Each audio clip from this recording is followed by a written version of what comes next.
होशियार जी हरियाणा से। राधे राधे श्रीहंस। महाराज जी राधे राधे। महाराज जी, क्या जन्म होते ही मृत्यु का समय दिया जाता है? जन्म के पहले ही जब जीव को माँ के गर्भ में भेजा जाता है, उसी समय ये गर्भ में जाके 1 घंटा रुकेगा कि 1 दिन रुकेगा कि 1 महीना रुकेगा कि 1 साल रुकेगा, पहले से ही निश्चित है।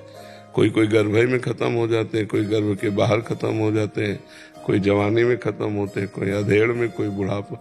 मृत्यु पहले लिखी होती है जी। महाराज जी, अगर जीवन में कर्म अच्छे किए और नाम जब कम हुआ तो क्या मुक्ति संभव है? नहीं, अच्छे कर्म शुभ कर्म है, गंदे कर्म अशुभ कर्म है। शुभ कर्म पुण्य, परिणाम सुख, अशुभ कर्म पाप, परिणाम दुख। सुख दुख के पचड़े में फंसा रहेगा, मुक्त होने की बात नहीं। मुक्त है भजन। बारी मथे घृत होए बरु, सिकताते बरु तेल, बिनु हरि भजन न भवतरी, या सिद्धांत अपेल। ये अटल सिद्धांत है, बिना भगवान को भजन के संसार समुद्र से पार नहीं हो सकते। खूब नाम जप करो भगवान का। महाराज जी, अपने माता पिता को भगवान का दर्जा दिया हुआ है। अगर भगवान का दर्जा देते हुए और नाम जप करते हुए सेवा करोगे तो मुक्त हो जाओगे। पिताजी तो स्वर्गवास हो गए, माता जी 15 साल से बेड पे है। बहुत सुंदर अवसर है। खूब हाँ नाम जप करती है जी। हाँ, खूब सेवा करो उनकी। हाँ।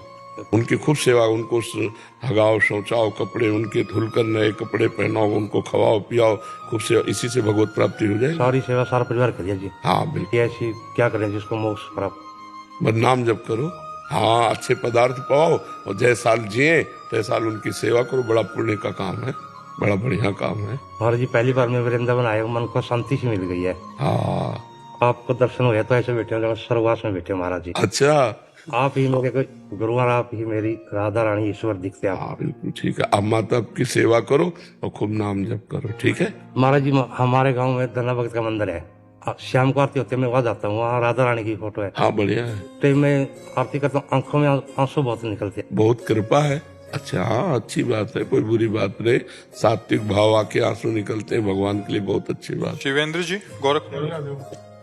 महाराज जी, पिछले 1 साल से आपको सुन रहा हूँ, जैसे हाथ पकड़कर दलदल से मनुष्य को बाहर निकाला जाता है, वैसे ही आपने मुझे ओवर थिंकिंग और नेगेटिविटीज के दलदल से बाहर निकाला। आपके आशीर्वाद से नाम जब शुरू है, मांसाहार त्याग दिया, गीता वाटिका भी गया, सकारात्मकता मिली और पूरा लिख रहा है। बट महाराज जी कह रहे हैं कि कोई भी नियम मैं दृढ़ता पूर्वक लंबे समय तक नहीं पकड़ पाता, कुछ दिनों में छूट जाता है महाराज जी, फिर आत्मग्लानि होती है। कोई बात नहीं।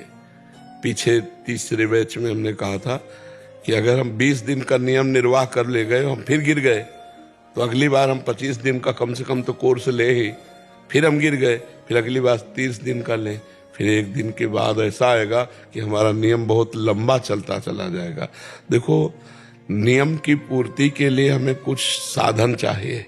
जैसे हमें उचित ब्रह्मचर्य, अगर गृहस्थ है तो उचित ब्रह्मचर्य अत्यंत आवश्यक है। अगर ब्रह्मचर्य नहीं तो नियम निर्वाह नहीं हो पाएगा, क्योंकि अध्यात्म को जो पावर चाहिए वो ब्रह्मचर्य से प्राप्त होता है। पवित्र आहार, सतोगुणी भोजन। अगर सतोगुणी भोजन नहीं तो रजोगुणी भोजन में भोग वासना बढ़ेगी, तमोगुण में निद्रा आलस्य प्रमाद बढ़ेगा। प्रमादी कोई नियम नहीं निभा सकता, भोगी कोई नियम निर्वाह नहीं कर सकता। तो थोड़ा सा हमको सात्विकता की तरफ बढ़ना होगा। हमारा भोजन सात्विक हो, हम थोड़ा ब्रह्मचर्य का संयम करें और थोड़ा ये निश्चय करें किसी बात को कि हम क्यों गिर जाते हैं, जहां हम गिरते हैं वहां क्यों फेल हो जाते हैं, जिस विषय का नियम लेते हैं वो क्यों नहीं पूरा होता, उसके लिए हम थोड़ा उत्तेजित भी तो हों कि ऐसा क्यों होता है। वो ऐसा तभी होता है जब हम ढील दे देते हैं, छूट दे देते हैं। अगर छूट न दे, हम पूरी ब्रेक मार दें, तो हम जिस नियम से चल रहे हैं उसी नियम से चलेंगे, हमें कोई गिरा नहीं सकता, पर हम छूट दे देते हैं। तो सुख बुद्धि बनी रहती। हाँ, इसी सुख बुद्धि से छूट दे देते हैं, तो इसे सुधारना होगा थोड़ा। तो मेरे प्रश्न होता है कि जैसे भाई जी और राधा बाबा की किताबों में पढ़ते हैं तो लिखा रहता है गुण ही गुण में बरतते हैं, इसका अभिप्राय क्या है? जैसे सतोगुण है तो सतोगुण का बर्ताव होगा, रजोगुण है तो रजोगुण का बर्ताव होगा, तमोगुण है तो तमोगुण जैसा बर्ताव होगा। तो गुण ही गुण में बरत रहे आप थोड़ी, ये तो बहुत ऊंचे ज्ञान की बात है। मतलब साक्षी भाव की बात। हाँ, दृष्टा भाव की बात हो रही है। आप उसके दृष्टा है, ना कि आप में कोई गुणानुगुण वर्तनते मनुष्या पार्थ सर्वसाहा।